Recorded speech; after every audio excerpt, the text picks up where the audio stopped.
ကိုယ်စိတ်ကိုစစ်ဆေးပါတဲ့မြတ်စွာဘုရားကသူတော်ဘာတို့ရဲ့စိတ်ဖြစ်ပုံကိုလိမ္မာကျွမ်းကျင်မှုမရှိဘူးဆိုရင်မိမိရဲ့စိတ်ဖြစ်ပုံကိုလိမ္မာကျွမ်းကျင်အောင်ကြိုးစားရမယ်လို့အဲ့ဒါလိုဟောပါတယ်မိမိရဲ့အတွင်းတတမှာကောင်းတဲ့စိတ်တွေဖြစ်နေလားဆိုးတဲ့စိတ်တွေဖြစ်နေလား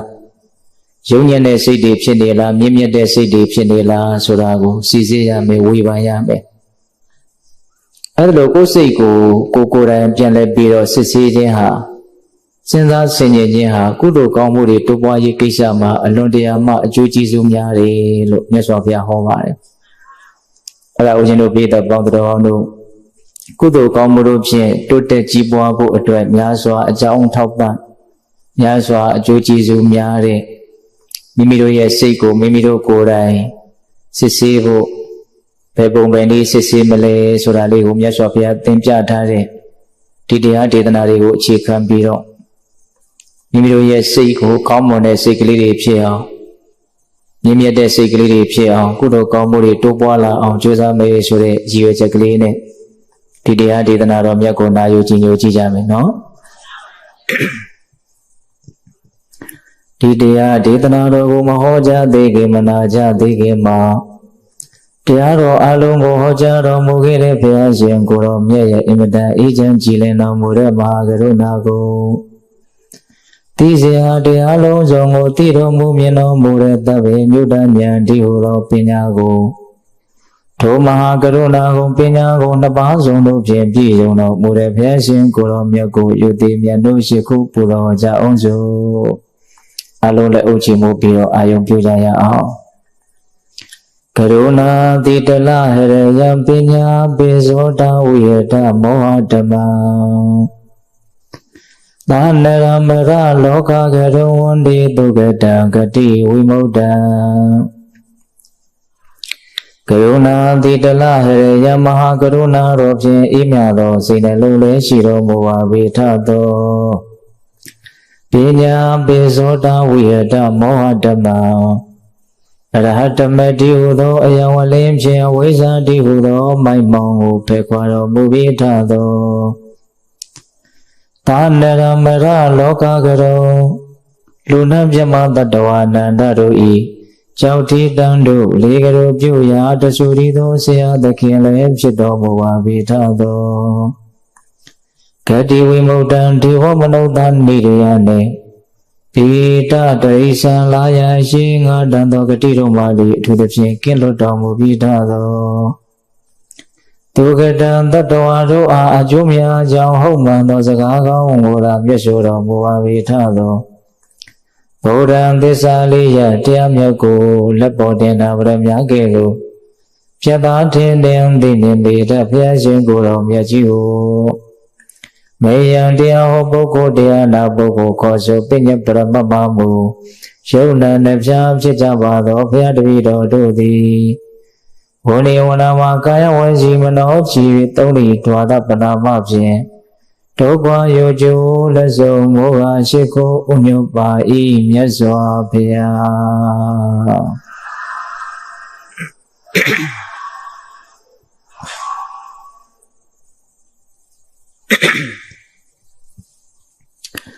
ကိုယ်စိတ်ကိုစစ်ဆေးပါတဲ့စတင်ပြီးတော့နာယူကြည်ညိုကြည့်ကြရအောင်เนาะဦးဇင်းတို့ဘယ်ကနေစတင်ပြီးတော့ပြောကျင်တော့ဆိုတော့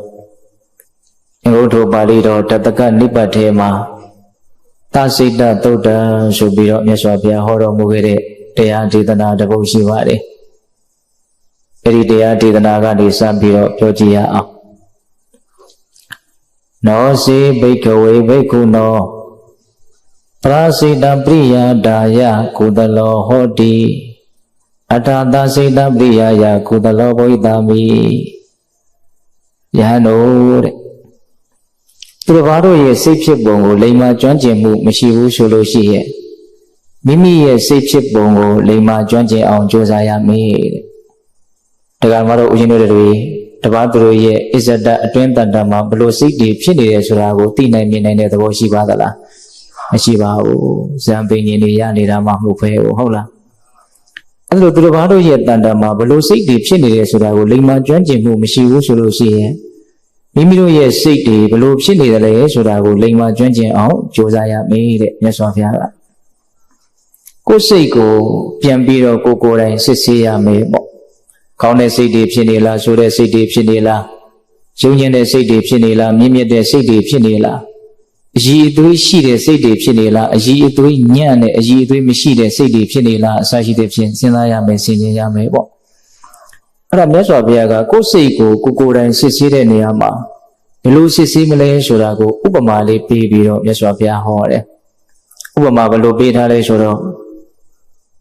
အလွန်တရာလှခြင်းပခြင်းနဲ့အရွယ်ကလေးနှုတ်နဲ့ငယ်ရွယ်တဲ့လူလင်ပြိုလုံးမပြို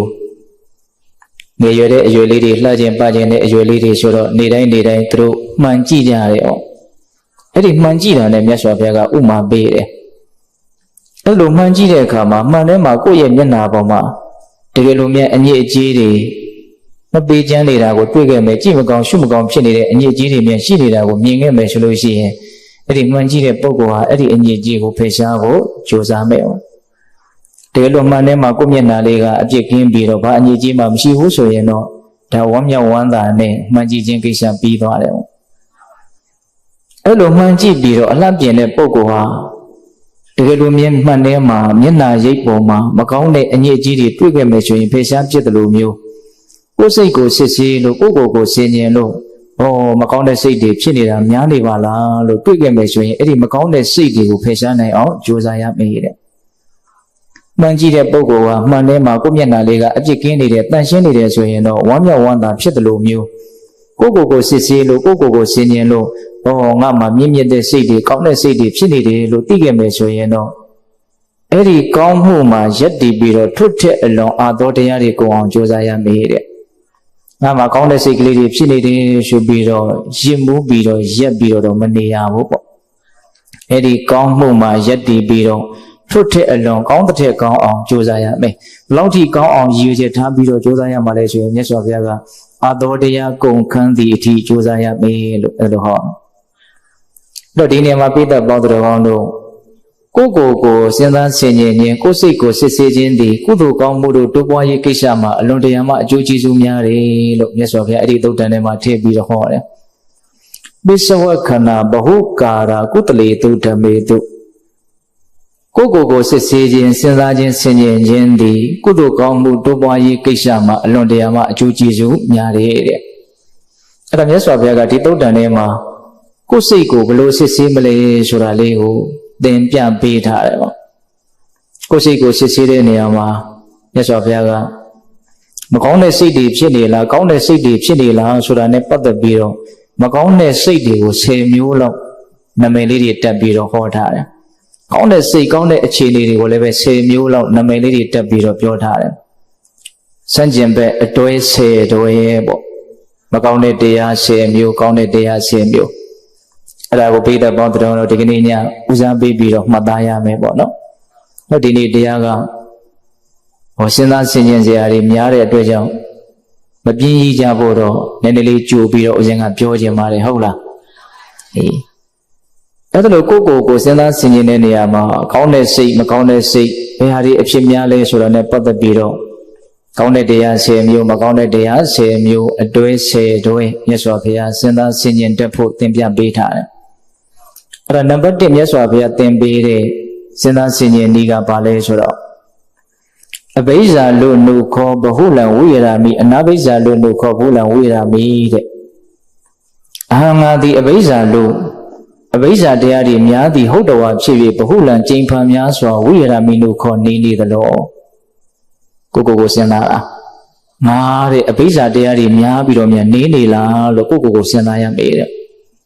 ဓမ္မမဟုတ်အနာဘိဇ္ဇာလို့နှုတ်ခေါ်ဘဟုလံဝိရမိအဘိဇ္ဇာတရားတွေမများဘဲနဲ့ဘဟုလံကျိန်ဖန်များစွာဝိရမိနှုတ်ခေါ်ငါနေနေသလားဒီလိုလဲစဉ်းစားရမယ်ဒီနေရာမှာအဘိဇ္ဇာဆိုတာဘာလဲအဘိဇ္ဇာဆိုတာဒီကိုကောက်ရင်တော့လောဘပေါ့နော်လောဘဆိုတဲ့နေရာမှာသူကအလွန်ပြင်းထန်တဲ့ဆိုးဝါးတဲ့မကောင်းတဲ့လောဘလောဘကလည်းအဆင့်အမျိုးမျိုးရှိတယ်အဘိဇ္ဇာဆိုတဲ့လောဘကသတ္တဝါပစ္စည်းတွေကိုကိုယ်ပစ္စည်းဖြစ်ချင်တာမတရားပိုင်ဆိုင်ခြင်းတာကိုချမ်းသာဖို့အတွက်သတ္တဝါကိုထိခိုက်သွားစေအောင်ကြိုးစားမဲ့လောဘမျိုး ဟုတ်လားသူကအလွန်ဆိုးရတဲ့လောဘကိုတရားပေါင်းအတွင်းမှာရှိတဲ့လောဘမျိုးမဟုတ်ဘူးဝိတ္တမလောဘပေါ့နော်ကြင်ကြင်ပြောရရင်အဲ့ဒါလိုဝိတ္တမလောဘဆိုတဲ့အဘိဇ္ဇာတရားတွေလွှမ်းမိုးပြီးတော့နေတာများလားသို့မဟုတ်အဲ့လိုပြင်းထန်ဆိုးရတဲ့လောဘကြီးမရှိဘဲနဲ့ပဲနေတာများလားဒီလိုလေးပဲစဉ်းစားဆင်ခြင်ရမေးတဲ့နံပါတ်1အဲ့ဒါမြတ်စွာဘုရားကိုယ်စိတ်ကိုစစ်ဆေးတဲ့နေပေးတာနောက်နံပါတ်2စဉ်းစားဆင်ခြင်ရမယ့်အတွေ့ကဘာပြောထားတော့ဆိုတော့နံပါတ်2စဉ်းစားဆင်ခြင်ရမှာကဗျာပါဏစိတ်တော်နုခောဘဟုလံဝိရာမိအဗျာပါဏစိတ်တော်နုခောဘဟုလံဝိရာမိအဟံငါသည်ဗျာပါဏစိတ်တော်ဒေါသကဖြည့်စည်းသဖြင့်ပျက်စီးသောစိတ်ရှိသည်ဟုတ်တော်ဖြစ်၍ဘဟုလံကျိန်ဖန်များစွာဝိရာမိနုခောနေနေသလောငါဘဝနေနေတဲ့အနေအထားလေးဒေါသကဖြည့်စည်းလို့မကျေနပ်မှုတွေစိတ်တုန်မှုတွေစိတ်ပြက်မှုတွေစိတ်ဆိုးမှုတွေဒါတွေကလွှမ်းမိုးဖြည့်စည်းလို့ပျက်စီးနေတဲ့စိတ်တဲ့ကြီးနေများငါအနေများသလားဟုတ်လားဓမ္မမို့ရင်အဗျာပါဏစိတ်ဓာတ်လို့ဆိုတဲ့ဒေါသရဲ့ဖြည့်စည်းမှုကိုမခံရတဲ့အတွက်ကြောင့်မပျက်စီးတဲ့စိတ်နဲ့ပဲနေတာများလားလို့ကိုယ့်ကိုယ်စဉ်းစားရပေတဲ့ဗျာပါဏစိတ်အဗျာပါဏစိတ်ပျက်စီးနေတဲ့စိတ်မပျက်စီးတဲ့စိတ်ပျက်စီးတယ်ဆိုတာဒေါသကဖြည့်စည်းလို့ပျက်စီးနေတဲ့အနေအထားစိတ်တိုးတာစိတ်ဆိုးတာစိတ်ပြက်တာဝမ်းနေတာပူဆွေးတာဒါတွေဟာတရားကိုကောက်ရင်ဒေါသပေါ့နော်အဲ့လိုဒေါသတွေလွှမ်းမိုးပြီးတော့ပဲနေနေတာများသလားသို့မဟုတ်ဒေါသမလွှမ်းမိုးဘဲနဲ့နေနေတာများလားလို့ဒုတိယအချက်စဉ်းစားဆင်ခြင်ရမယ်နှစ်တွဲရှိသွားပြီနော်နောက်တတိယအတွေ့ကြတော့မြတ်စွာဘုရားဘယ်လိုဟောပြထားတော့ထိနမိတ်တပရိယုတ်ထိတော်နုခောဘဟုလံဝိရာမိဝိကတောထိနမိတ်တော်နုခောဘဟုလံဝိရာမိအဟံငါသည်ထိနမိတ်တပရိယုတ်ထိတော်ထိနမိတ်တတွေလွှမ်းမိုးပြီးတော့ဘဟုလံကျိန်ဖန်များစွာဝိရာမိနုခောနေနေသလောဓမ္မမဟုတ်ဝိကတောထိနမိတ်တော်ထိနမိတ်တကင်းပြီးတော့ဘဟုလံကျိန်ဖန်များစွာဝိရာမိနုခောနေနေသလောကိုကိုစဉ်းစားတာထိနမိတ်တွေလွှမ်းမိုးဖြည့်စည်းပြီးတော့ခံပြီးတော့မြနေနေသလားဓမ္မမဟုတ်ထိနမိတ်ကင်းပြီးတော့ပဲနေနေသလားလို့စဉ်းစားရပေတဲ့ထိနမိတ်ဆိုတဲ့စကားလုံးလေးကိုပေတပေါင်းသူတော်ကောင်းတို့အတိတ်ပဲကိုလိမ္မာကျွမ်းကျင်ပြီးသားဖြစ်မယ်လို့ထင်ပါတယ်သူကဗမာစကားလုံးတို့တောင်ဖြစ်နေပါပြီဟုတ်လားထိနမိတ်ထိုင်းမိုင်းပြင်းရည်ခြင်းလူငယ်တွေနားလည်အောင်ပြောရမယ်ဆိုတော့အိတ်ချင်နိုင်မြည်ခြင်းဟုတ်လားသူဟာလည်းပဲကုသိုလ်ကောင်းမှုတို့တိုးပွားရေးကိစ္စမှာအလွန်တရာမှအနှောင့်အယှက်ပေးတဲ့တရားအမှန်တရားကိုမသိအောင်မမြင်အောင်ပြင်းထန်စွာဖုံးကွယ်နိုင်စွမ်းရှိတဲ့အတွက်ကြောင့်သူ့ကိုနိဝရဏတရား၅ပါးထဲမှာတစ်ပါးအနေနဲ့လည်းထည့်ထားတယ်ထိနမိတ်နော်အိတ်ချင်နိုင်မြည်တဲ့သဘောအိတ်သွားပြီဆိုရင်တော့အဲ့ဒါမြတ်စွာဘုရားကဘဝရဲ့မြုံနေတဲ့အချိန်လို့တောင်းဟောတယ်ဘာအကျိုးကျေးဇူးမှမဖြစ်ထွန်းတဲ့အနေအထားဟုတ်လားအဲ့ဒါအိတ်ချင်နိုင်မြည်တဲ့သဘောထိုင်းမိုင်းပြင်းပြီးတော့ကြည်ကြည်လင်းလင်းမရှိဘူးစိတ်တွေနောက်ကျပြီးတော့နေတယ်ဒါအလွန်တရာမှကုသိုလ်ကောင်းမှုတိုးပွားရေးကိစ္စမှာအဟံတန်းဖြစ်တဲ့ကိစ္စနော်ဒါကိုမြတ်စွာဘုရားကထိနမိတ်တွေလွှမ်းမိုးပြီးတော့နေတာများလားသို့မဟုတ်အဲ့လိုမလွှမ်းမိုးဘဲနဲ့ပြန်နေတာများလားလို့ကိုယ်စိတ်ကိုစစ်ဆေးရမယ်တဲ့သုံးတွဲရှိသွားတယ်နော်နောက်၄ခုမြောက်အတွေ့အကြတော့ဘာပြောတော့ဥဒ္ဒတော်နုခောဘဟုလံဝိရာမိအနုဒ္ဒတော်နုခောဘဟုလံဝိရာမိအာငါသည်ဥဒ္ဒတော်ပြန့်လွင့်သည်ဟုတ်တော်ဖြစ်၍ဘဟုလံကျိန်ဖန်များစွာဝိရာမိနုခောနေနေသလောငါစိတ်ဒီတောင်တွေးမြောက်တွေးနဲ့ထိတ်မရသိမ့်မရပြန့်လွင့်ပြီးတော့ပဲနေတာများလားလို့စစ်ဆေးရမယ်တဲ့ဓမ္မမဟုတ်အနုဒ္ဒတော်နုခောဘဟုလံဝိရာမိငါစိတ်ဒီပြန့်လွင့်မှုမရှိဘဲနဲ့နော်စူးစီးလို့ရတဲ့အနေအထားမျိုးနဲ့နေနေတာများလားလို့ဒီလိုလည်းပဲစဉ်းစားရမယ်တဲ့ဥဒိစ္စလို့အပြောများတယ်အသုံးများတယ်ဒီမှာတော့မြတ်စွာဘုရားကဥဒ္ဒတော်အနုဒ္ဒတော်လို့အဲ့လိုလေးဟောတယ်နောက်အာယုန်တစ်ခုတည်းကိုမရက်တည်နိုင်ပဲနဲ့စိတ်ကတောင်းတောင်းအီအီကြံစီစဉ်းစားတာတောင်တွေးမြောက်တွေးဖြစ်နိုင်တာတွေရောမဖြစ်နိုင်တာတွေရောဖြစ်ခဲ့တာတွေရောမဖြစ်သေးတာတွေရောများတော့ဖြစ်တော့ဖြစ်ချင်တာတွေရောမဖြစ်ချင်တာတွေရောဒါတွေတွေးကြမယ်ပေါ့ကိုယ့်ကိုယ်ဘာတွေတွေးလို့တွေးနေမှလည်းမသိဘူးပြာပုံနှုတ်နှုတ်ကိုခဲနဲ့ထုလိုက်တဲ့အခါမှာပြာကလေးတွေကအနှုတ်လေးတွေဆိုတော့လေထဲကိုလွှင့်မျောပြီးတော့သွားအဲ့လိုပဲစိတ်ကစုပ်ကင်လို့မရဘူးစူးစီးလို့မရဘူးတွေးချင်တာတွေတွေးနေတာဟုတ်လားအဲ့ဒီလိုအနေအထားမျိုးဟာလည်းပဲနော်အစစ်မမြင့်တဲ့အနေအထားမျိုးမကောင်းဘူးပေါ့အဲ့ဒါမြတ်စွာဘုရားကအဲ့ဒါလိုပြန့်လွင့်ပြီးတော့နေတာများလားမပြန့်လွင့်ပဲနေတာများလားလို့ကိုစစ်ဆေးရမယ်၄တွဲရှိသွားတယ်နော်နောက်၅ခုမြောက်အတွေ့အကြုံတော့မြတ်စွာဘုရားဘာပြောတော့ဝိရှိကိစ္စနုခောဘဟုလံဝိရာမိတိဏဝိရှိကိစ္စနုခောဘဟုလံဝိရာမိအ Angadi Wishikisha Duko, Wishikisha Daddy, Lamu Biro, Bahulan, Jim Pamyasha, Widaminuko, Nini the law. Damamo Tina, Wishikisha Diango, Lomya Biro, Bahulan, Jim Pamyasha, Widaminuko, Nini the law. Wishikisha Daddy, Lamu Pizira, will come Biro, and Nini Ramyala. Tamamo Wishikisha Diago, Jolo Biro, Nini Ramyala, Lugo, Shisia. Wishikisha, Sura, Pedro, Alona Leja Vita Bahola. Shuma Tandeya Shetanamia the one at the Biro, Sitema, Mama Ganga, Sumshacha, Machana, Tariga, Homia, Holy, the Mahomia, Mahopulila, Shituya Malulu, Nausoya Malulu, Dolo, Tito Biro, Tandeya, Nishadago, Lula Candia, the Robalo, Wishikisha. Put around the Yane Pata Biro, a chain lancing in a Pata Biro, Tarigo Chain, Chana, or a Homa, Hoba Limala. Tilu Jogera, Peronga, Bezuga, Jogera, Blue Tauta, Shida, Sashi, a Mew, Nandiari, when Biro, a loom of ship who walk. Eddie Wishikisha, with Mesopia, the Choti Tanarima, Land the Qualo, like a Uma baby hoy. You know, Osab Jesidi, Jetanab Jesidi, Potani, Miyaji Pala, Conde de Yap. The Denjalo, Naga Koda, Miyaga, like Biro, Lume, Yemen, Nishan, should be a Laila.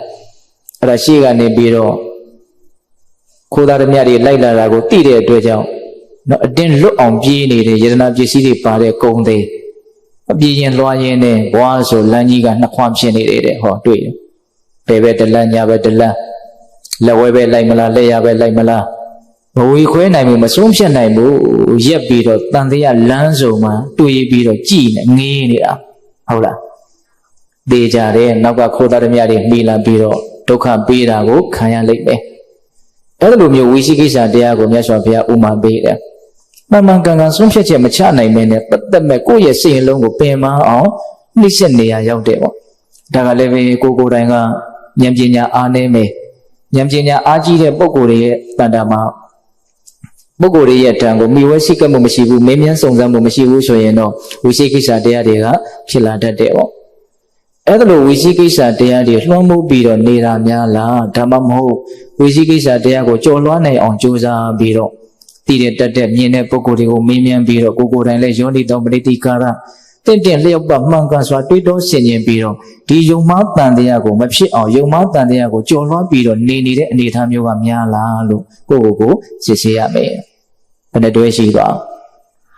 Mareshiva, Yambiro Majo, no, Cookie Dia Hoaraga. The Muro Assembly, Pabuloso, Yakuyi, Shiro. The Galo, the Garamado, Miano, Tambuta, Login, Yajin, Tabiro, Tigu, Pabiro, Natalo Meaula. Yare. Raja Ujino, Yani, or Taka Jonisia, Malo. The Chaukumia, a dredger of Mesovia, Gogo, Sisigo, below Tempia Pita, oh, Soro. Chaukumia, a dredger. Peter Bantrondo. Countless see, Macountless see, Jimmy McQuajan Biro, Yasopia, Piotara. Hola. At the Ozino Chaukumia, a dredger of Yasopia. Golden no Cobulan, we are me, a golden no Cobulan, we are me, Senasin Yamade. Anga the Corona no Golden Nasore, and yet the Lomo Biro, Hulan Jimpa Yaswa, we are Minuko Nini the La. Yet Dolari, Kanaknabshi Biro, and Nini the La. Tamamo, a golden no Cobulan, we are me. Yet all that Kinshan Biro, Nini Ramyala, look at the Gogo, Sisiame.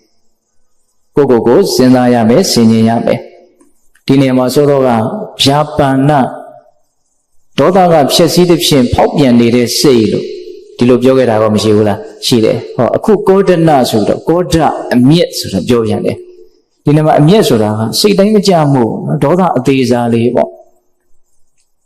Say Damajamu. I mean, say Damaja, Dia, say Damaja, a Lumajao. Ulo say to him, yet needed the Romeo. No. Eddie look a mere daughter of these lady, boy, my Jim Pamyaswa, Chip Biro, Nira Miala. A mere daughter of Chisia, John Diasura, boy, my Shang Lumiawa. Ludan, say to the Sipia, and Itanga, Tuja, Junia Rajivabe. Hola. A mere daughter of Chitty, Mepsipusura. Eddie Kayakashem Oko ye, Balloon alone, singing the lay, Sena the lay, Baloo to the lay, Suravama, Dika, Mudi. Anita, you net to Ila Kama, I only do Madri, Manati Kara, Tames, Toram City, look, yes, of your နိဋ္ဌာယုံဆိုတာကစိတ်တိုင်းမကြွယ်ရအာယုံနေနော်ဒီစိတ်တိုင်းမကြွယ်အာယုံဆိုတာကဘောမှာရှောင်လို့မရအောင်ရှောင်လို့ရတာကဘာလဲဆိုတော့ယောနိသောမနတိကာရဖြစ်ဖို့အာယောနိသောမနတိကာရမဖြစ်အောင်ရှောင်ဖို့သာနဲ့ကြိုးစားကြရမှာဟုတ်လားကိုယ်ကတင့်လျောက်ပတ်မှန်ကန်စွာစဉ်းစားမယ်တဘာဝကြကြစဉ်းစားတတ်မယ်ဆိုလို့ရှိရင်ဒေါသမဖြစ်အောင်အထုတ်လို့မရဘူးလားရတယ်ဒါကြောင့်ဒေါသဖြစ်เสียကိုအတူတူတွေ့ကြတာချင်းတယောက်ကဒေါသဖြစ်တယ်တယောက်ကဒေါသမဖြစ်ဘူးဆိုတာဘာခွာသွားတာတော့သူတို့ရဲ့စိတ်အရှိသွေးပေါ့အထူးသဖြင့်သူတို့ဘလို့နှလုံးသွင်းလိုက်တယ်လေဆိုတာလေးပေါ်မှာမူတည်သွားတာဟုတ်လားဒါကြောင့်စိတ်တူစရာကိစ္စဆိုတာကလောကမှာလူရည်လို့ဖြစ်လာရင်ရှောင်လို့မရပါဘူးစိတ်တူမတူဆိုတာကတော့ကိုယ့်ပုံမှာပဲအဓိကမူတည်တာကိုယ်ဘလို့စဉ်းစားလိုက်တာတော့ဆိုတာပေါ်မှာမူတည်တာဟုတ်ရဲ့လားအဲ့ဒါကိုယ့်ရဲ့နှလုံးသွင်းဆင်ခြင်မှုတွေကအဆက်အတမ်းမရှိဘူးဆိုရင်တော့အဲ့ဒါအရာရာစိတ်တူနေတော့မှာပဲစဉ်းစားတော့ကြည့်ပေါ်လေအဲ့လိုစိတ်တူလိုက်လို့မြန်ဘာဒီမြတ်အကြောင်းထူသွားတော့ဆိုတာလေဘာမှတော့အကြောင်းထူမသွားအောင်ကိုယ်စိတ်တူနေလို့ကိုယ်စိတ်ဆိုးသွားလို့ဒီကိစ္စကြီးကကိုဖြစ်ချင်တဲ့အတိုင်းလည်းဖြစ်သွားတာတော့မဟုတ်ဘူးဟုတ်တယ်မဟုတ်လားကိုယ်မှာစိတ်တူစိတ်ဆိုးလို့ဒေါသဖြစ်လို့စိတ်တွေဒုက္ခရောက်သွားတာစိတ်ဆင်းရဲသွားတာပဲအဖတ်တင်တယ်နောက်တစ်ဖက်လူကလည်းကိုယ်စိတ်တူတာကြီးကြည်ပြီးတော့ကိုယ်ဘာမှအည်သွေးတိတ်မရှိတဲ့လူဆိုတာကိုပဲသူတစ်ပါးမြင်သွားတာပဲရှိတယ်အဲ့ဒီကိစ္စကြီးကတော့ကိုဖြစ်ချင်တဲ့အတိုင်းကြီးဖြစ်သွားတာတော့မဟုတ်ဘူးဆိုလိုတာကစိတ်တူနေတဲ့အတွက်ကြောင့်တော့ဘာအကျိုးမှမရှိဘူးဆိုတာလေးပြောချင်တာအဲ့ဒါကိုလည်းစဉ်းစားဖို့လိုတယ်နော်အေးအဲ့တော့ဦးဇင်းတို့ပြည်သက်ပေါင်းသူတော်ကောင်းတို့ဒီဒေါသရဲ့အကြောင်းကပြောမယ်ဆိုရင်လည်းပြောလို့ကမကုန်နိုင်ပါဘူးဒါပေမဲ့ဦးဇင်းတို့တရားကဒီကနေ့ကအဲ့ဒီဒေါသရဲ့အကြောင်းကိုပြောဖို့မဟုတ်ပါဘူးကိုယ်စိတ်ကိုစစ်ဆေးဖို့ဆိုတာလေးကိုကြည်ကြည်ပြန့်ပြန့်စဉ်းစားကြဖို့ဒါပြောတာအဲ့ဒါအခုမြတ်စွာဘုရားကကောရဏုနုခောဘုလံဝိရာမိအကောရဏုနုခောဘုလံဝိရာမိ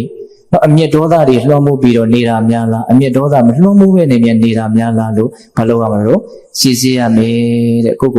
စစ်ဆေးရမယ်ဟုတ်လား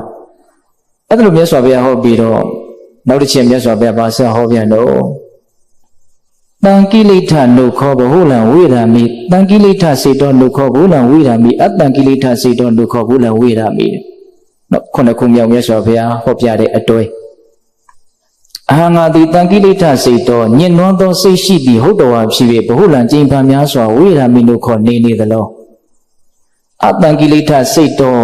ညင်နွမ်းသောစိတ်မရှိဘဲနဲ့ဘဟုလံကျင့်ပန်းများစွာဝိရာမိနုခောနေနေသလောတဲ့ဟော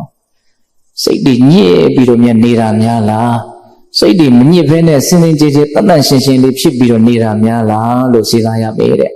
စစ်ဆေးရပေတဲ့ကိုဟုတ်လားစိတ်ညစ်တယ်ဆိုတာလေးကတော့အထူးသဖြင့်ဒကမာကြီးတွေမကြာခဏပြောကြတာမရှိဘူးလားဘာလို့စိတ်ညစ်တယ်လို့ပြောတာအောင်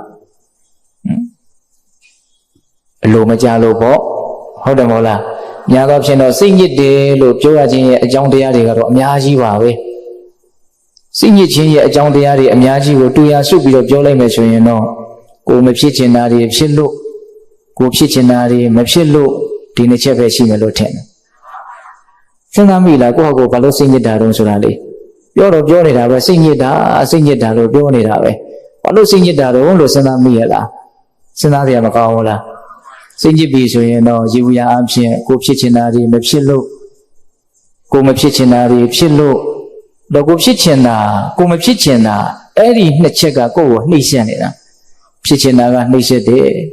မဖြစ်ချင်တာကလည်းနှိမ့်ဆက်တယ်ထင်ရှားတာကဖြစ်ချင်တာကဘယ်ချိန်မှနှိမ့်ဆက်တော့ဖြစ်မလာတဲ့ချိန်မှာနှိမ့်ဆက်တယ်မဖြစ်ချင်တာကြီးကဘယ်ချိန်မှနှိမ့်ဆက်တော့ဖြစ်လာတဲ့ချိန်မှာနှိမ့်ဆက်တယ်အဲ့တော့ဖြစ်ချင်တာကိုဘာလို့ပြောမလို့လောဘလို့ပြောမယ်ပေါ့ပြောလို့မရဘူးလားမဖြစ်ချင်တာကိုဘာလို့ပြောမလို့ဒေါသလို့ပြောမယ်ပေါ့စိတ်တိုင်းမကြဘူးလေတခိစာကြီးရောဟုတ်လားဒါရေဘူးရပြောတာပါအဲ့လိုဖြစ်ချင်တာတွေမဖြစ်တဲ့အခါမျိုးမဖြစ်ချင်တာတွေဖြစ်တဲ့အခါမျိုးမှာဒါကမှတို့အရှင်တို့တွေကအလိုမကျမှုတွေနဲ့စိတ်ညစ်တယ်စိတ်ပင်ပန်းတယ်အောင်မြတ်စွာဘုရားကတော့စိတ်ဘာကြောင့်ညစ်တုံးဆိုတာကိုရာဂဒေါသမောဟအစရှိတဲ့ကိလေသာတွေကအမျိုးမျိုးအယောင်ဆိုးလို့စိတ်ကလေးညစ်သွားတယ်လို့အဲ့လိုဟောတယ်စိတ်ရဲ့ပင်ကိုယ်သောကဖြူရှင်တောက်ပါတယ်လို့ဆိုတယ်တဲ့ပါပတ္တရမိဒံဘိကဝေစိတ်တံတင်္စအာကန္တုကိဟိဥပကိလေတိဟိဥပကိလေထဒီဒေသနာလေးရှိတယ်စိတ်ရဲ့ပင်ကိုယ်သောကဖြူရှင်နေတန့်ရှင်းနေ ဒါပေမဲ့လို့ဧည့်သည်တစ်ဖွဲ့ဖြစ်တဲ့ຢာကဒေါသမောဟကိလေသာတရားတို့ကြောင့်ဒီစိတ်ကလေးညစ်သွားတယ်တဲ့ဆွဲလန်းမှုဖြစ်လာရင်စိတ်ကညစ်သွားတယ်သူ့ပင်ကိုယ်သဘောတိုင်းမဟုတ်တော့ဘူးမကျေနပ်မှုဖြစ်လာရင်စိတ်ကညစ်သွားတယ်တူရီမှုဖြစ်လာရင်စိတ်ကညစ်သွားတယ်မာနရှင်ပြိုင်မှုမနာလိုမှုဝန်တိုမှုအစရှိတဲ့စိတ်ကိုညှဉ်းနှွမ်းစေတတ်တဲ့ညစ်ပေစေတတ်တဲ့ကိလေသာတရားတွေဦးဇင်းတို့ကိုရင်ဘွားကဗိဓမာတရားတွေဘာတွေသင်ပြီးဆိုတော့ဘာသင်ရတော့တန်ကိလေသာတန်ကိလေတိကဓမ္မာဆိုအသုံးလုံးလေးအမှတ်ရတယ်တန်ကိလေသာတန်ကိလေတိကစိတ်ကိုညှဉ်းနှွမ်းစေတဲ့ပူပန်စေတတ်သောတရားများဒါကိုပြောအောင်ဆိုကိလေသာတရားတွေကိုပြောတယ်ကိလေသာ10မျိုးခုဒီမှာမြတ်စွာဘုရားကအဲ့ဒါလို့စိတ်ကိုညစ်စေတတ်တဲ့တရားတွေနဲ့အနေများသလားဒါမှမဟုတ်စိတ်ကိုမညစ်ဖဲနဲ့ဖြူရှင်တန်ရှင်းတဲ့အနေထားလေးနဲ့နေတာများလားစိတ်ဖြူရှင်တယ်ဆိုတာအဲ့ဒီကိလေသာမရှိတဲ့အခိုက်အတန့်ကိုရည်ညွှန်းတာဟုတ်ရဲ့လားရာဂဆိုတဲ့ဆွေးမဲ့မှုကင်းပြီးတော့နေတာများလားဒေါသဆိုတဲ့မကျေနပ်မှုကင်းပြီးတော့နေတာများလားရှုတော့အမျိုးမျိုးကနေဟောတာအမျိုးမျိုးသုံးပြီးတော့မြတ်စွာဘုရားကကိုယ်စိတ်ကိုစစ်ဆေးခိုင်းတာပါပဲဟုတ်လားစိတ်ညစ်ပြီးတော့နေတာများလားစိတ်ညစ်ဖဲနဲ့နေတာများလားလို့စီစစ်ရမယ်တဲ့9ခုမြောက်ဟုတ်လားနောက်ဦးဇင်းတို့10ခုမြောက်ကြတော့မြတ်စွာဘုရားဘာဟောပြထားတော့10ခုမြောက်ဟောပြထားတဲ့တရားကနော်တာဒဋ္ဌကာယောနုခောဘဟုလံဝိဓာမိအတာဒဋ္ဌကာယောနုခောဘဟုလံဝိဓာမိတဲ့ဒါလေးကတော့စိတ်ဝင်စားစရာကောင်းတာဒဋ္ဌကာယပင်ပန်းနွမ်းနေသောကိုယ်တဲ့ဟုတ်အခန္ဓာကိုယ်ကြီးပင်ပန်းပြီးတော့နေတာပဲများလားဒါမှမဟုတ်တတောင့်တတအေးအေးစီစီလေးနေနေတာများလားလို့ကိုယ်ခန္ဓာကိုယ်ကြီးကိုစဉ်းစားရပဲစောတော့ကစီစီခိုင်းတာတွေကစိတ်အကြောင်းအခုဒီမှာခန္ဓာရဲ့အကြောင်းရုပ်ပိုင်းဆိုင်ရာအကြောင်းကိုစီစီခိုင်းတယ်ဒါအလွန်စိတ်ဝင်စားတဲ့အကောင်းဘာလို့လို့တော့ဆိုတော့ဦးဇင်းတို့ဒီခန္ဓာကိုယ်ကြီးပင်ပန်းနွမ်းနေတယ်ဒီခန္ဓာကိုယ်ကြီးတတောင့်တတရှိတယ်ဆိုတော့လေစိတ်ပေါ်မှာအများကြီးမူတည်နေတာ哦စိတ်နဲ့ရုပ်ကအကြီးအကျယ်ဆက်နွယ်မှုရှိနေတာဒီရုပ်ကိုပဲဒီစိတ်ကအမိပြုတ်ပြီးတော့ဖြစ်နေတယ်လို့ဒီစိတ်ရဲ့လွှမ်းမိုးမှုကိုပဲဒီရုပ်ကအကြီးအကျယ်ခံနေရတာကိုမရှိဘူးလားအစိတ်ကတော့ဒီရုပ်ကြီးကိုမှီပြီးတော့ဖြစ်တာပဲဟုတ်လားဒါပေမဲ့သူမှီရာရုပ်ခန္ဓာကြီးကိုသူအကြီးအကျယ်လွှမ်းမိုးထားတာတော့မရှိဘူးလားရှိတယ်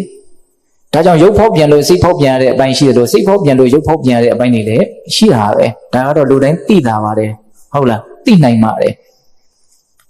အဲ့တော့ဦးဇင်းတို့ပြည်သက်ပေါင်းတော့စိတ်ထောင်းကိုကြည်စိတ်ပြိုကိုနှုတ်ဆိုပြီးတော့ပြောကြတာဩစိတ်ပေါ်မှာဒီခန္ဓာကိုယ်ကြီးရဲ့တတ်တာမှုမတတ်တာမှုဟာအများကြီးမိတီးနေတယ်တော့ဒီရုပ်ကိုပင်မအောင်နော်နှိမ့်ဆက်နိုင်တဲ့စိတ်တွေဆိုတာရှိတယ်ဆိုတော့ကလောဘဒေါသမောဟတွေပါပဲဟုတ်လားအဲ့ဒါလိုလောဘဒေါသမောဟတွေနဲ့တင်းတင်းကြပ်ကြပ်ကြီးနေမယ်ဆိုရင်စိတ်ဒီရုပ်ကအလွန်မှပင်ပန်းတယ်မတတ်တာဩအဲ့လိုပင်ပန်းမှုတွေမတတ်တာမှုတွေနွမ်းနယ်မှုတွေနဲ့နောက်ကျမှုတွေနဲ့နေနေရတာများသလားကိုယ့်ကိုစဉ်းစားအောင်ပင်ပန်းမှုမရှိဘဲနဲ့တတ်တာလေး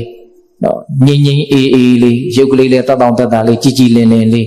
ဒီလိုလေးနေရတာများလားလို့ကိုယ့်ကိုစဉ်းစားအောင်ကိုရင်တို့ဘုဇင်တရား9ပါးထဲမှာပတ္တတိတံဘောဇင်ဆိုတာလေးနဲ့နှိုင်းရှင်ပြီးတော့တွေးစရာကောင်းတော့ပတ္တတိဆိုတာကိုယ်ရောစိတ်ရောငြိမ်အေးတဲ့သဘော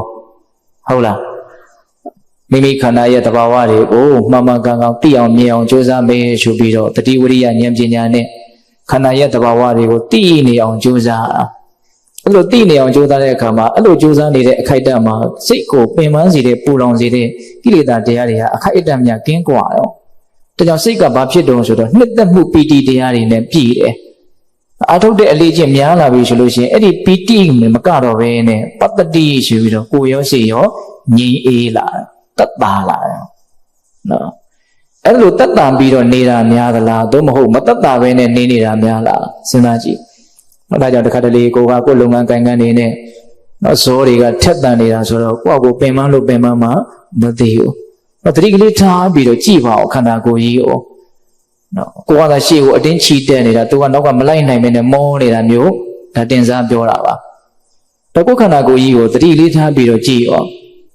မျက်နာကိုကြည့်မယ်ဆိုရင်လည်းများသောအားဖြင့်အာယုံလေးစိုက်ကြည့်လိုက်နှစ်ဖူးကြောတွေကတင်းနေတာပဲများတယ်မေကြောတွေကလည်းတင်းနေတာပဲများတယ်ဘာလို့တင်းနေကြတာတော့တင်းเสียအကြောင်းတွေကရှိနေအောင်တင်းစီတဲ့စိတ်တွေကအထက်ထဲမှာဖြစ်နေတာဟုတ်လားနူးညံ့တဲ့ပျော်ပြောင်းတဲ့တိမ်မွေ့တဲ့အစင်တန်းရှိတဲ့စိတ်တွေကမဖြစ်ဘူးဟုတ်လားပူလောင်တဲ့တင်းကျပ်တဲ့ ဆင်းရဲစေတဲ့စိတ်တွေပဲရှိနေတာဆိုတော့ယုတ်ကြည်ကဘလို့ဖြစ်တော့တင်းတကူလုံးကြည့်လိုက်ရင်ရော့ပြီးတော့တက်တာဖြစ်နေတဲ့အနေအထားကတာမန်အချိန်မှာသိပြီးတော့မရှိဘူးဟုတ်လားအဲ့တော့အမှန်ကိုယ်ခန္ဓာကိုယ်ရဲ့ပုံမှာသတိထားပြီးတော့နေတဲ့ပုံကိုများတာလေရဲ့ခန္ဓာကိုယ်ကိုနုံနုံညံ့ညံ့တိမ်တိမ်မွေ့မွေ့တက်ဖြစ်အောင်နေနိုင်တာဒါကလူငယ်တွေအတွက်ဦးဇင်းတို့ရည်ရွယ်ပြောတာပါဟုတ်လားဒါကြောင့်မြတ်စွာဘုရားကတာရထကာယပင်မနှွန်းနေတဲ့ကိုကြီးနဲ့မြန်နေနေတာများလားအလုံချမ်းတွေလောရတာကိုရည်ရွယ်ပြောတာမဟုတ်ဘူးနော်ဟုတ်လားနောက်တက်တာတဲ့ခန္ဓာကိုယ်နဲ့မြန်နေနေရတာများလားမစင်သားရမယ်တခါတလေကလေးထိုင်ပေါ်မှာအလုံးမပင်ပန်းမလို့ရပဲနဲ့ဖောင်တိန်လေးတစ်ချောင်းကင်ပြီးတော့ဇောကျွေးပြန်နေတဲ့အနေအထားမျိုးတွေမရှိနိုင်ဘူးလားမြင်ရတာတော့တက်တာတယ်လို့ထင်ရတယ်ဒါပေမဲ့တကယ်ဒုက္ခနာကိုကြီးကတက်တာလားမတက်တာအောင်စဉ်းစားနော်ဘာလို့မတက်တာလားတော့ဘာလို့တက်တာလားတော့ဒါစဉ်းစားပုံလို့လားလို့လေအဲ့ဒါမြတ်စွာဘုရားကအဲ့ဒါကိုပါစီစစ်ခိုင်းတာစဉ်းစားခိုင်းတာဆင်ញင်ခိုင်းတာနော်ဒီတစ်ခုရှိသွားပြီတော့၈ခုမြောက်ရှိသွားပြီနော်နောက်၉ခုမြောက်အတွဲကြတော့မြတ်စွာဘုရားဘာဟောပြတော့ကောတိဇောနုခောဘဟုလံဝိရာမိအာရထဝိရိယောနုခောဘဟုလံဝိရာမိအဟံငါသည်ကောတိဇောပြင်းရည်သည်ဟုတ်တော်ဖြစ်၍ဘဟုလံကျိန်ဖန်များစွာဝိရာမိနုခောနေသလားပြင်းရည်ကောင်းတာတွေဖြစ်ဖို့မကြိုးစားဘဲနဲ့မကောင်းတာတွေမဖြစ်ဖို့မကြိုးစားဘဲနဲ့ကောင်းတာတွေဖြစ်ဖို့မကြိုးစားဘဲနဲ့မကောင်းတာတွေမဖြစ်ဖို့မကြိုးစားဘဲနဲ့တေချာနာထောင်နော်ကောင်းမွန်တဲ့ကြိုးစားမှုဆိုတာမကောင်းတာတွေမဖြစ်အောင်ကြိုးစားတာကောင်းတာတွေဖြစ်အောင်ကြိုးစားတာဒါကောင်းမွန်တဲ့ကြိုးစားမှုအဲ့ဒီကောင်းမွန်တဲ့ကြိုးစားမှုမရှိဘူးဆိုရင်အဲ့ဒီအချိန်မှာအဲ့ဒါပြင်းရည်နေတယ်လို့ရသော်ဘုရားကကိုယ်သစ္စာဆိုတဲ့အသုံးနှုန်းလေးသုံးနှုန်းပြီးတော့ဟောအဲ့ဒါလိုမြန်နေနေတာများလားတဲ့ဒါမှမဟုတ်အာရထဝရိယဆိုတဲ့ထက်သန်တဲ့လုံလဝရိယနဲ့ကြိုးစားပြီးတော့နေတာများလားအာရထဝရိယဆိုတာအကျေတဝန်ပြောရမယ်ဆိုရင်တမ္ပပဒံလုံလဝရိယကိုပြောတာဖြစ်ပြီးဖြစ်စဉ်အကုသိုလ်တရားတွေကိုရပ်တန့်နိုင်အောင်ဖယ်ရှားနိုင်အောင်ငါကြိုးစားမယ်ဆိုတဲ့ဝရိယမျိုးမဖြစ်သေးတဲ့အကုသိုလ်တရားတွေကိုငါဖြစ်ပေါ်ခွင့်မပေးဘူးဆိုပြီးတော့ကြိုးစားတဲ့ဝရိယမျိုးမဖြစ်သေးတဲ့ကုသိုလ်တရားတွေကိုဖြစ်အောင်ကြိုးစားမယ်ဆိုတဲ့ဝရိယမျိုးဖြစ်ပြီးဖြစ်စဉ်ကုသိုလ်တရားတွေကိုတိုးတက်ခိုင်မြဲအောင်ကြိုးစားမယ်ဆိုတဲ့ဝရိယမျိုးအနှစ်ချုပ်မယ်ဆိုရင်တော့မကောင်းတာမဖြစ်အောင်ကောင်းတာဖြစ်အောင်ကြိုးစားတဲ့ဝရိယမျိုးအဲ့ဒီဝရိယကိုပြီးတော့ဦးဇင်းတို့ဒီတုတ်တန်ထဲမှာထည့်ပြီးတော့မြတ်စွာဘုရားဟောထားတယ်အဲ့ဒီကျမှအခြေပြောမယ်ခုလောလောဆယ်တော့ငါဒီမကောင်းတာမဖြစ်အောင်မကြိုးစားဘဲနဲ့ကောင်းတာတွေဖြစ်အောင်မကြိုးစားဘဲနဲ့မြန်နေနေသလားပြင်းရှိပြီးတော့မြန်နေနေသလားဟုတ်လားဓမ္မမဟုတ်မကောင်းတာတွေမဖြစ်အောင်ကောင်းတာတွေဖြစ်အောင်ထက်သန်တဲ့လုံလောက်တဲ့နဲ့ကြိုးစားပြီးတော့နေနေတာများလားလို့ကိုယ်စိတ်ကိုစစ်ဆေးရမယ်ဘယ်နှချက်ရှိပြီတော့ကိုယ်ချက်ရှိပြီနော်မနေဘူးတော့မှတ်သားလာခဲ့တာမအားတော့မငယ်နဲ့ခွေရိုက်ထားတာရှိတယ်ဟုတ်လားမှတ်မိခြင်းပြန်ရခြင်းနားထောင်လို့မရဘူးလားရတယ်အကုန်လုံးတစ်ထိုင်နဲ့မှတ်မိဖို့ကတော့ဘယ်လိုမှမဖြစ်နိုင်ပါဘူးဒါဦးဇင်းတို့လည်းနေစဉ်းစားပြောနေရတာနော်နောက်ဦးဇင်းတို့နောက်ဆုံး10ခုမြောက်အတွဲကြတော့မြတ်စွာဘုရားပါဟောထားတော့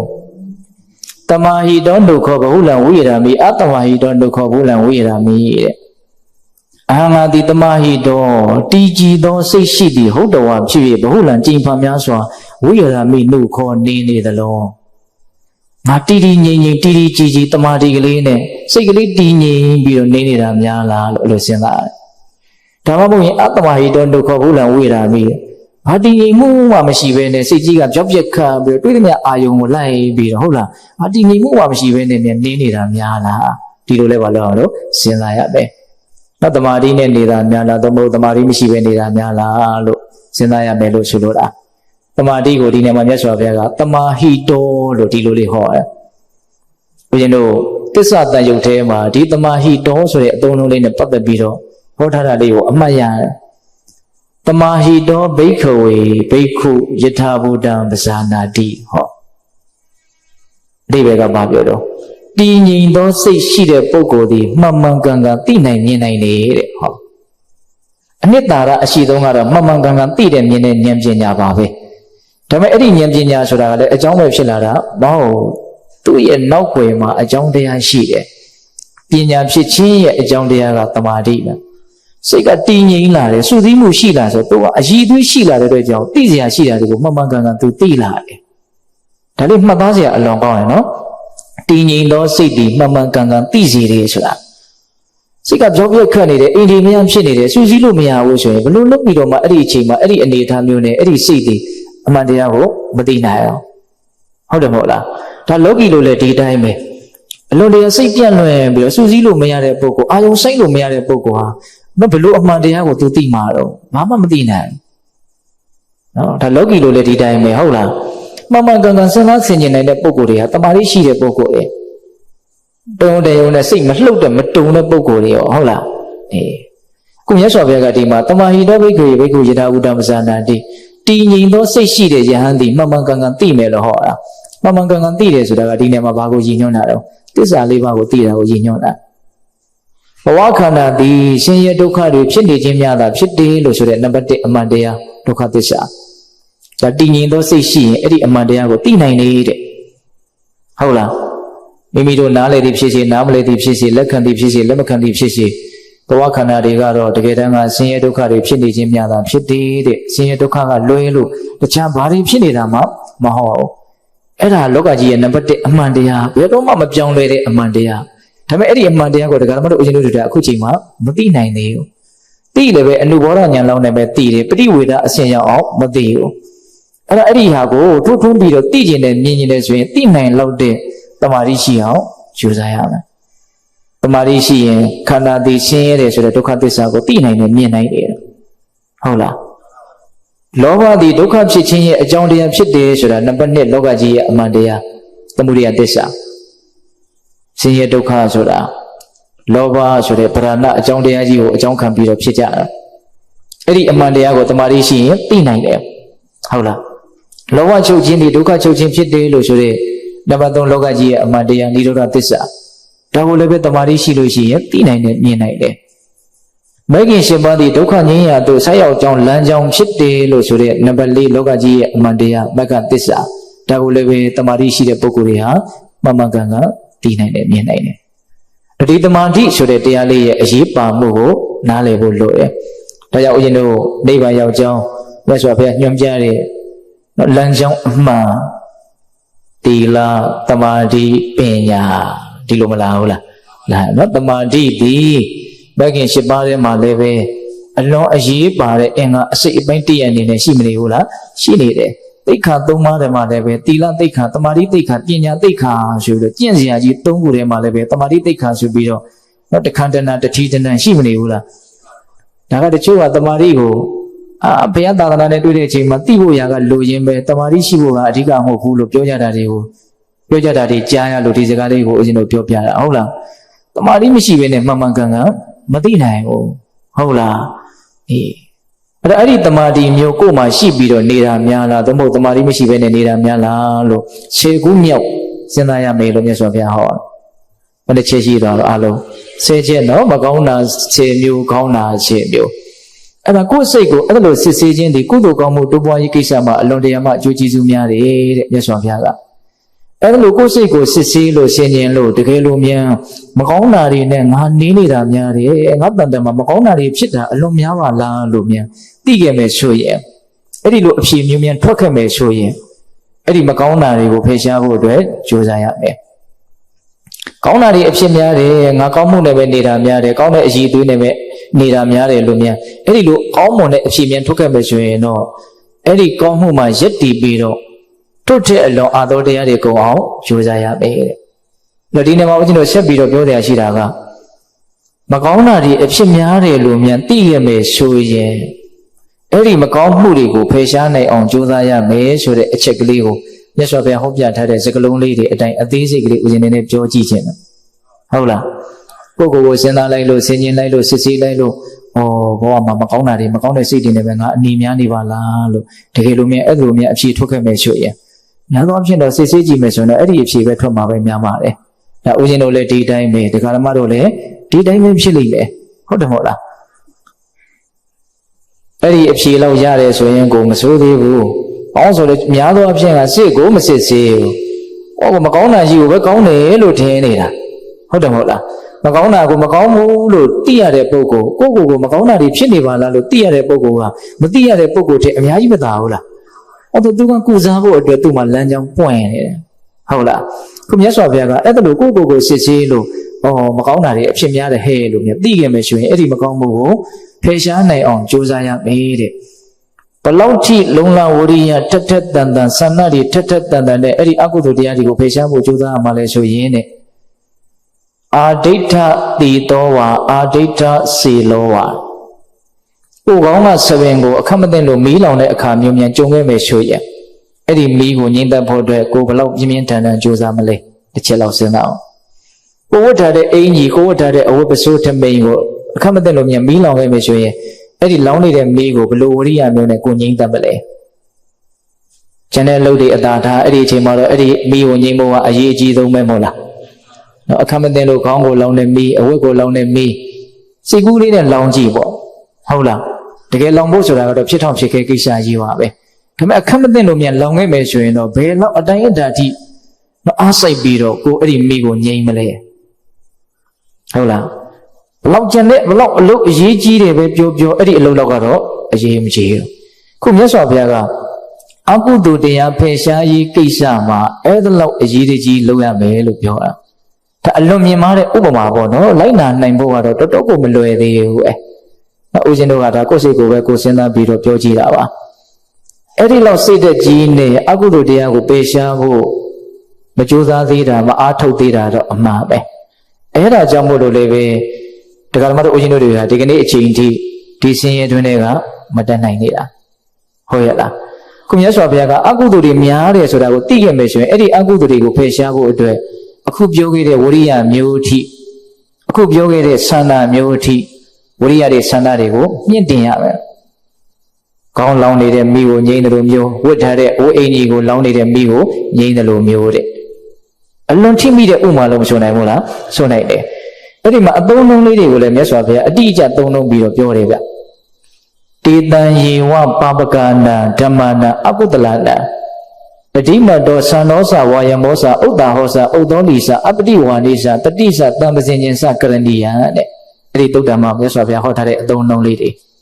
အဓိပ္ပာယ်ကဘာပြောတာတော့တေတံယေဝပါပကနာဓမ္မနာအကုတလနာအခုပြောခဲ့တဲ့အကုသိုလ်တရားတွေယုံညံ့တဲ့တရားတွေကိုတဲ့ကိုယ့်ကိုယ်စစ်ဆေးလို့မကောင်းတာတွေအတွေ့များမယ်ဆိုရင်ပေါ့လေနော်မှန်ကြီးတဲ့ပုဂ္ဂိုလ်ကမှန်ထဲမှာနော်ညစ်ပတ်နေတာတွေပေးကြီးနေတာတွေမျက်လုံးတော့မှမျက်ဝတ်တွေဘာတွေများကတ်နေတာများတွေ့ခဲ့မယ်ဆိုရင်ဘာလုပ်အောင်လဲအချိန်တွေဘာတွေစောင်းအောင်မလားစောင်းမအောင်တောက်လျှောက်ပါနော်ရုပ်အညစ်အကြေးကြတော့အဲ့လောက်ပဲရှားဖို့ထက်တန်တယ်ဒါနဲ့စိတ်အညစ်အကြေးကတော့နေရွှေရဲရွှေပေါ့နော်အာမပဲရိတ်တာသွားမှာပဲဟုတ်လားကျန်တဲ့အလုပ်တွေအကုန်လုံးကရှေ့မှာရှိနေတယ်ကျန်တဲ့အလုပ်တွေပြီးတော့မှအဲ့ဒီအလုပ်ကိုဘယ်မှာထားတော့နောက်ဆုံးမှထားတယ်နှလုံးသွင်းမှန်ကန်မှုဉာဏ်ပညာတရားလက်ကင်ထားပြီးတော့မိမိတို့ရဲ့စိတ်ကိုလိမ္မာအောင်ယဉ်ကျေးအောင်ဆုံးမနိုင်ကြတယ်သူတော်ကောင်းတွေဖြစ်ကြပါစေလို့ဘုန်းဘုန်းတို့ဆန္ဒပြုပြီးတော့ဒီကနေ့ပြုလုပ်အထောက်ကြရသောဒါနသီလသမာဓိပညာကုသိုလ်ကောင်းမှုအစွတ်စွတ်တို့ရဲ့စွမ်းတတ္တိကြောင့်ဘုရားတပည့်တော်တို့သည်မဉ္ဇဉ်ဘုညံမျက်နှိပ်ပံကိုလင်းမြန်ထုတ်ချောက်မျက်မှောက်ပြုရစေကုန်သောဟုပတ္တနာအောင်စုပြုကြကုန်ရာတည်း